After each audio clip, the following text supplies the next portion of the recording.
Suami-suami ada yang mau punya istri 3. Bismillahirrahmanirrahim. Assalamualaikum warahmatullahi wabarakatuh. Bismillah, alhamdulillah, wassalatu wassalamu ala rasulillah. I'lam, ketahuilah, annan nikaha, sesungguhnya nikah itu sunnatun marghubatun, adalah sunnahnya Nabi. Wa tariqatun mahbubatun, dan juga jalan yang disenangi. Li'an nabihi, karena dengan sebab kita melakukan menikah, baqa'at tanasuli, maka akan langgeng keturunan manusia. Wa dawamat tawasuli, dan dengan nikah maka akan terdapat kesinambungan antara satu dengan yang lainnya. Faqad harradahu asy-syari'ul hakim, Allah dan juga Nabi itu sangat menganjurkan untuk melakukan menikah. Faqala azza min qailin, maka Allah Subhanahu wa taala yang Maha Agung telah berfirman di dalam surat An-Nisa, A'udzu billahi minasyaitonir rajim, fankihu ma taba lakum minan nisa'i mathna wa thulatha wa ruba'. Yang artinya fankihu, maka nikahilah, ma di sini adalah wanita ya, taba lakum, yang baik bagi kalian, minan nisa'i, dari wanita yang kalian senangi, mathna 2-2, wa thulatha atau 3-3, wa ruba' atau 4-4. Al-ayah. Wa qala, dan juga Allah Ta'ala berfirman, A'udzu billahi minasyaitonir rajim, wa min ayatihi an khalaqa lakum min anfusikum azwajan litaskunu ilaiha wa ja'ala bainakum mawaddatan wa rahmah. Yang artinya, wa min ayatihi an khalaqa lakum min anfusikum, sebagian dari kekuasaan Allah adalah dijadikannya untuk kamu dari diri kamu, azwajan, pasangan kamu, litaskunu ilaiha, agar engkau tenang padanya, wa ja'ala bainakum mawaddatan wa rahmah, dan dijadikannya di antara kamu rasa cinta dan rasa kasih sayang. Nah, untuk pengkajian kitab Fathul Izar ini mungkin segini yang saya lughahnya atau yang saya baca keterangannya. Baik, akan sedikit saya terangkan apa yang sudah saya bacakan. Tadi ada kata pertama, i'lam, harus kita ketahui, anan nikaha, sesungguhnya nikah itu adalah sunnatun marghubatun, itu adalah sunnahnya Nabi. Maksud sunnahnya Nabi di sini bukan arti hukumnya itu adalah sunnah ya, bukan arti hukumnya itu adalah sunnah. Karena di dalam keterangan lain bisa saja ditemukan, misal di dalam kitab Qurratul Uyun, bahwa hukum menikah itu kita itu tergantung melihat akan individualnya seseorang gitu. Jadi hukum menikah itu bagi seseorang mungkin saja berbeda. Bagi seseorang mungkin saja menikah itu diwajibkan. Bagi seseorang menikah itu mungkin saja bahkan diharamkan, bisa dimakruhkan, sunnah ataupun menang. Jadi di dalam hukum menikah kita harus melihat dulu akan individu orang-orang tersebut begitu. Nah, bagaimanakah yang diwajibkan, haramkan? Jadi hukum menikah itu ada 5, ada wajib, ada haram, makruh, sunat ataupun menang gitu. Tapi di sini saya nggak akan membahas hukum yang 5 itu ya, karena ini terlalu menyebar gitu, karena di dalam Fathul Izar ini gak dikatakan bagaimana hukum dari menikah. Insya Allah kalau kapan waktu saya mengaji Qurratul Uyun, saya akan membahas akan hukum menikah tersebut. Jadi artinya di sini sunnatun marghubatun adalah pekerjaan, cek orang Sunda pada melan lah gitu ya. Jadi pekerjaan yang pernah dilakukan oleh Rasulullah Shallallahu Alaihi Wasallam, seperti itu ya.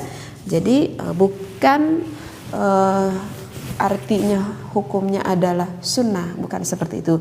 Jadi sunnah di sini adalah memang menikah itu yang pernah dilakukan oleh baginda Nabi Muhammad Shallallahu Alaihi Wasallam. Bahkan bukan oleh baginda Nabi Muhammad saja, oleh nabi-nabi ataupun rasul sebelum Nabi Muhammad Shallallahu Alaihi Wasallam bahkan menikah seperti itu ya. Jadi semua nabi dan rasul itu menikah, kecuali ada Nabi Yahya dan juga Nabi Isa yang tidak menikah. Tetapi misalkan contoh nih Nabi Isa, kenapa Nabi Isa juga enggak menikah? Itu karena memang ada suatu alasan. Kenapa Nabi Isa tidak menikah? Karena kan Nabi Isa itu hidup pada zaman Bani Israel gitu ya. Nah pada waktu itu, pada zaman Nabi Isa itu ada Wanita-wanita Bani Israel itu tidak ada seorang pun wanita yang akhlaknya baik yang pantas untuk dinikahi oleh Nabi Isa alaihi salam. Nah, oleh karena itu Nabi Isa tidak menikah gitu. Karena pada waktu zaman Bani Israel sekali lagi wanita-wanita akhlaknya itu sangat buruk sekali.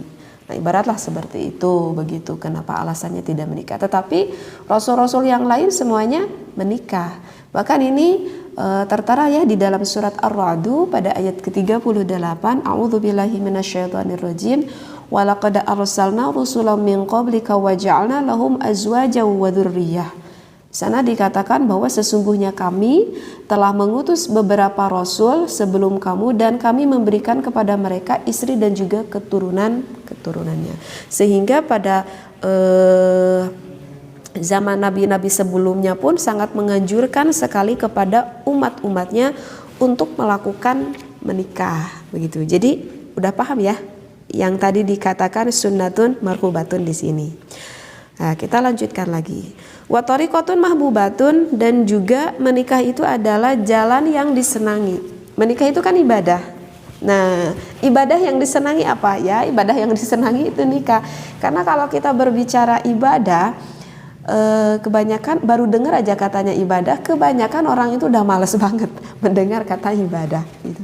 Ya karena namanya juga ibadah gitu, pasti akan dihalangi, dirintangi dengan hal-hal yang tidak menyenangkan gitu ya, dengan hal yang ya gak menyenangkan gitu kalau di dalam ibadah, kecuali bagi orang-orang yang memang hatinya udah merasa dekat dengan Allah gitu, maka tidak akan ada rasa keterpaksaan ketika kita melakukan ibadah gitu ya. Kalau kita kan berbicara ibadah misalkan tahajud gitu, atau berbicara membaca Al-Quran, itu udah kebayangnya males gitu untuk melakukan ibadah seperti itu. Jadi kebanyakan orang untuk melakukan ibadah itu ya males gitu kan ya. Dan banyak lagi berbagai alasan lainnya. Tetapi ada ibadah yang kebanyakan disenangi oleh orang-orang. Apa ibadahnya yang kebanyakan disenangi oleh orang-orang? Ya ini, nikah gitu. Kebanyakan orang yang belum menikah, misalkan pemuda gitu ya, atau para gadis, coba pada pengen gak nikah? Pasti jawabnya itu pada pengen nikah. Jadi memang menikah itu adalah ibadah yang memang disenangi oleh kebanyakan orang gitu. Kayak apa ya? Kayak ibadah haji loh. Kayak ibadah haji, kalau orang yang udah mampu untuk melakukan ibadah haji gitu kan, ataupun mau ibadah haji yang wajib ataupun yang sunnah misalkan umroh gitu, kebanyakan tuh orang-orang tuh pada mau melakukan ibadah haji, gak tahu kenapa pada mau. Oleh karena itu kan di dalam ibadah haji pun sehingga diakhiri dengan ikhlas gitu. Ibadah haji kan itu jelas sekali ikhlasnya karena Allah. Karena apa? Karena saking susahnya di dalam melakukan ibadah haji itu ikhlas karena Allah. Karena ya begitulah kebanyakan orang tuh pengen kan untuk melakukan ibadah haji. Nah jadi sekali lagi menikah itu adalah wa tariqatun mahbubatun, ibadah yang memang kebanyakan itu disenangi gitu. Li'anna bihi, dengan kita melakukan menikah baqa'atan nasuli, maka akan langgeng tuh keturunan manusia di muka bumi ini. Ya dengan menikah kan kita mempunyai anak gitu kan, sehingga kita punya anak, nanti anak kita punya lagi anak karena udah nikah, jadi kita udah punya cucu gitu ya, dan seterusnya, sehingga alhamdulillah peradaban manusia di muka bumi ini bisa langgeng dikarenakan ada pertikahan tersebut. Wadawamat tawasuli, dan dengan nikah itu akan terjalin kesinambungan antara satu dengan yang lain. Iya kan kita menikah nih dengan orang lain kan gitu. Kita awalnya nggak kenal sama suami kita, kedekatan bahkan bukan hanya dengan suami saja kan. Kita menikah kan suami kita punya keluarga, punya ibu bapak, punya adik, punya kakak, punya bibi, punya uwa, sehingga terjalin antara kedua keluarga, antara keluarga istri dan juga keluarga laki-laki, sehingga ada terjalin kesinambungan antara kedua belah pihak keluarga begitu. Jadi kita yang tadinya kepada mertua kita yang tadinya bukan siapa-siapa, sehingga berubah menjadi ibu dan bapak kita. Kemudian kita jadi mempunyai kakak ipar, jadi mempunyai adik ipar. Dengan apa itu? Dengan berkahnya kita melakukan menikah seperti itu. Jadi begitu artinya wadawamat tawasuli. Kemudian faqad haradahu asyari'ul hakim. Allah dan juga Nabi itu sangat menganjurkan untuk melakukan menikah. Nih apa tuh di lafad haradahu. Lafad haradahu ini artinya adalah menganjurkan. Nah, ini bahasa haradahu ini memang ini kalau kita lihat dari nisbat hukum, menikah itu kan bukan sesuatu yang diwajibkan. Yang udah tadi katakan kan, menikah itu kan bisa saja bagi seseorang wajib, haram, makruh, sunnah ataupun wenang. Jadi bukan mutlak hukum menikah itu adalah wajib. Berbeda kalau kita berbicara dengan sholat gitu kan. Kalau sholat ya memang diwajibkan bagi setiap orang yang mukallaf begitu. Baik dia dalam keadaan sakit pun tetapkan kita melakukan sholat. Nah itu berarti udah mutlak banget hukumnya adalah wajib. Nah kata dari haradahu ini itu dianjurkan gitu. Dianjurkan jadi seperti mubalaghah lah kalau para santri bilang. Artinya dibangetkan. Dianjurkan sekali lah begitu jadi bahasanya. Jadi dianjurkan banget lah gitu, dianjurkan sekali. Walaupun hukumnya itu adalah bukan wajib mutlak, yang dianjurkan banget sekali. Nah itu kalau para santri bermakna di dalam lafaz haradahu. Jadi sangat dianjurkan sekali oleh Allah dan juga Rasulnya untuk kita melakukan menikah.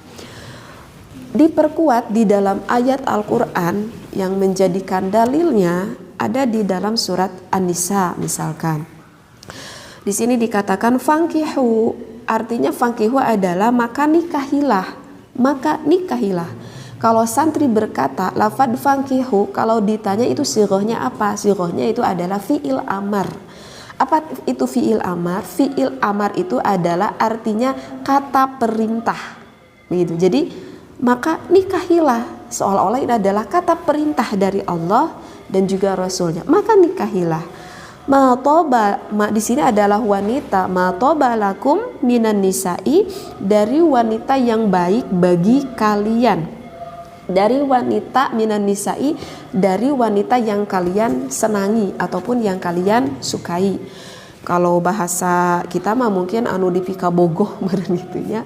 Jadi yang baik menurut kita. Kata yang baik itu sebetulnya sih itu tergantung kepada penilaian kita masing-masing gitu ya. Menurut kita wanita yang baik itu seperti apa? Seperti kita melihat kepada seseorang wanita yang cantik, wanita yang tampan kan gak bisa selaras disamakan begitu ya. Artinya mungkin menurut saya yang tampan itu yang hitam mungkin, yang tampan itu justru yang putih mungkin, itu kan beda-beda penilaian. Nah jadi wanita yang disenangi oleh kita, yang baik menurut agama dan yang disenangi oleh kita ya tentu itu keinginan manusia itu berbeda-beda seperti itu. Masna wasulasa waruba, mau punya istri 2 boleh menurut agama ini ya. Para wanita ini menurut agama jelas loh di dalam Al-Quran. Mau 2 boleh, mau 3 boleh, mau 4 boleh. Ini sebetulnya kalau berbicara dengan surat An-Nisa ini keterangannya memang di dalam kitab Fathul Izar ini hanya dikatakan fankihu matobalakum minan nisa'i matsna wa thulatsa wa ruba. Mau punya istri 2, 3, 4 itu boleh. Tetapi ini ada ayat loh selanjutnya, hanya di sini enggak ditulis ayat selanjutnya. Sehingga para pendengar wanita agak rancu gitu ya mendengar kalimat mau punya istri 2, 3 dan ataupun 4. Kenapa nggak diteruskan ayat ini? Karena gini ya, kenapa di dalam kitab Fathul Izar ini hanya ditulis referensinya sampai waruba saja? Karena kan ini berbicara karena kan ini sedang berbicara menganjurkan kita untuk melakukan menikah kan? Tadi kan awalnya ini berbicara tentang menganjurkan menikah. Mana dalilnya? Ya ini dalilnya, fankihu, maka nikahilah gitu. Sehingga dengan sampai kata waruba pun sudah cukup, karena memang yang mau dibahas adalah maka nikahlah, kan seperti itu. Sedangkan untuk kelanjutannya, kalau kalian merasa tidak sanggup untuk berlaku adil, misalkan punya istri 2, 3 ataupun 4, fawahidah, maka ya satu saja gitu. Nah, untuk ayat selanjutnya itu akan beda lagi pembahasan. Karena kan di sana dikatakan kalau kamu gak merasa sanggup adil, nah itu udah lagi beda keterangan. Nah, itu nanti akan mengatakan keterangannya mungkin seperti apa hak istri, apa hak suami, apa kewajiban istri, apa kewajiban suami, seperti itu. Nah, nanti akan berbeda lagi hukum yang akan diterangkan. Kan ini tadi lagi menerangkan, menganjurkan kita untuk melakukan menikah, ya udah sampai ayat begini pun cukup, seperti itu. Jadi udah paham ya kenapa musannif yang mengarang ini kitab tidak melanjutkan ayat sampai fawahidah seperti itu. Karena takutnya tuh para perempuan kalau nggak selesai nerangin ini takutnya agak sedikit rancu nih katanya. Misalkan gitu ada hadis seperti itu. Baik, masih ada satu dauhan Allah Ta'ala ya. A'udzubillahi minasyaitonirrajim wa min ayatihi an khalaqalakum min anfusikum. Ini dengar nih artinya ya, dengar artinya. Sebagian dari kekuasaan Allah adalah dijadikan untuk kamu dari diri kamu. Kalau misalkan saya adalah seorang laki-laki begitu ya, kalau saya adalah seorang suami, sebagian dari kekuasaan Allah dijadikan untuk kamu, menunjuknya ke sini ya, artinya kepada suami ya, dijadikan untuk kamu dari diri kamu, dijadikannya untuk kamu dari diri kamu. Apa maksudnya ini? Jadi ini menerangkan ketika Siti Hawa dibuat oleh Allah itu dari tulang rusuknya Nabi Adam alaihi salam. Jadi Siti Hawa itu diciptakan oleh Allah dari tulang rusuknya. Maaf. Jadi Siti Hawa itu dibuat atau diciptakan dari tulang rusuknya Nabi Adam alaihi salam. Tetapi ini tidak bisa dijadikan hujah hukum yang mutlak. Artinya misalkan gini, kalau misalkan seorang istri gitu yang dikeresain oleh Allah misalkan menikah 4 kali gitu ya. Sehingga wanita itu bertanya, saya menikah 4 kali, kalau gitu saya tulang rusuknya dari suami yang mana? Gitu kan. Bisa saja kan ada timbul pertanyaan gitu ya dari wanita seperti itu gitu ya. Jadi ini tidak bisa dijadikan hujah secara mutlak. Hanya adalah secara keumumannya itu adalah seperti itu gitu. Kalau diibaratkan contoh yang lain misalkan gini, ada keterangan ar-rijalu qawwamuna 'alan nisa, bahwa wanita itu pemimpin bagi wanita. Berarti kan yang namanya pemimpin itu menandakan bahwa laki-laki itu lebih mulia daripada wanita. Tetapi ini nggak bisa dijadikan secara afrodiyah, artinya tidak bisa dijadikan hukum untuk pasti seperti itu untuk seseorang laki-laki itu lebih daripada wanita gitu. Kalau misalkan ada laki-laki nih sekarang gitu ya, terus kalau dibandingkan dengan Siti Khadijah lebih mulia mana? Ya tentulah lebih mulia siapa? Lebih mulia Siti Khadijah gitu daripada laki-laki pada zaman sekarang misalkan gitu. Kalau dibandingkan dengan Siti Fatimahuz Zahra, kalau dibandingkan dengan Siti Rubi'atul Adawiyah, itu lebih mulia siapa? Ya lebih mulia beliau lah gitu ya. Karena beliau-beliaulah seorang wanita waliullah seperti itu. Hanya saja kebanyakan ataupun keumumannya seperti itu. Nah, ibaratnya kurang lebih lah seperti itulah ya. Jadi maksudnya dari untuk kamu dari diri kamu itu adalah itu gitu ya. Karena kalau yang bisa kita ambil hikmah dari ini gitu, kenapa Siti Hawa itu dibuat dari tulang rusuknya Nabi Adam alaihi salam, kenapa tidak dari tulang kakinya misalkan, ataupun kenapa tidak dari tulang punggungnya Nabi Adam alaihi salam misalkan.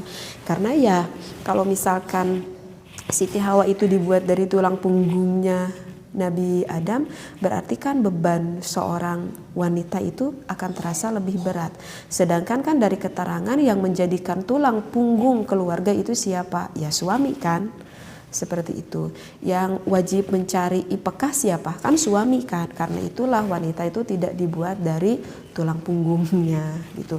Kenapa enggak tulang kaki misalkan? Karena kan kalau dibuat dari tulang kaki, karena kan secara logika kaki itu tempat kita selalu menuju kemanapun kan kita menggunakan kaki. Suami mencari nafkah, suami mencari kemaslahatan yang lain menggunakan kakinya.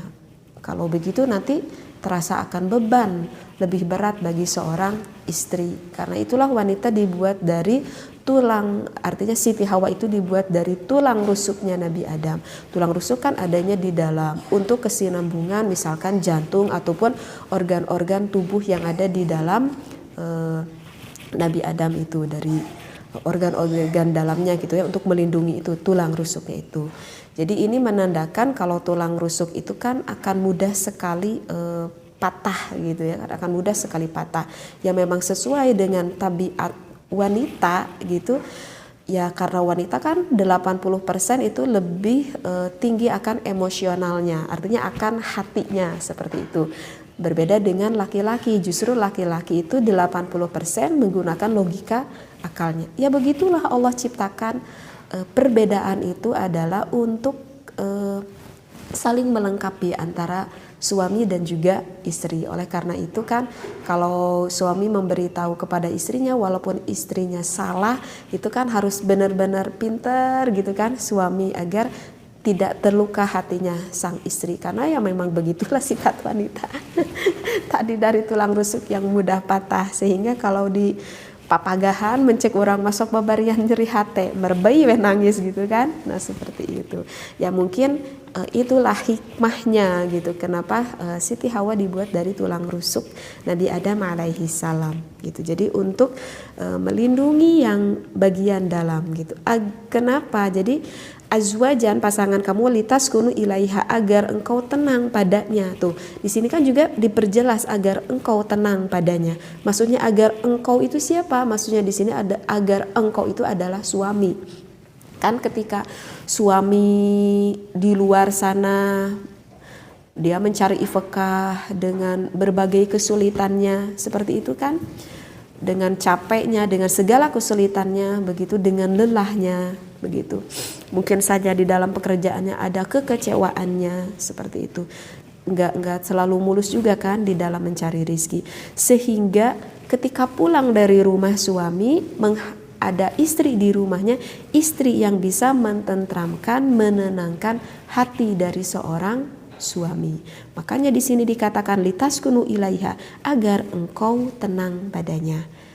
Wa ja'ala bainakum mawaddatan wa rahmah, dan dijadikan di antara kamu saling mempunyai rasa cinta dan rasa kasih sayang. Wallahu a'lam, wabillahi taufiq wal hidayah. Wassalamualaikum warahmatullahi wabarakatuh.